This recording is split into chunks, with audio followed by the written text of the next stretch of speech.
Bon dia!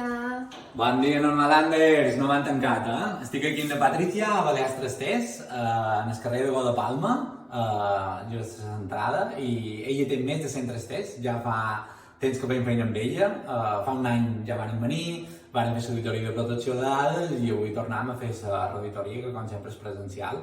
La veritat que vos convido a visitar les seves instal·lacions, com veus, aquí això és un exemple d'un dels trasters que té, molt de llum, molt net, moltes paiors, i la veritat en té més de 100, molts d'ells estan ocupats, però la veritat és que us recomano la visita i si teniu coses que voleu guardar estaran a molt bon lloc i molt ben cuidades.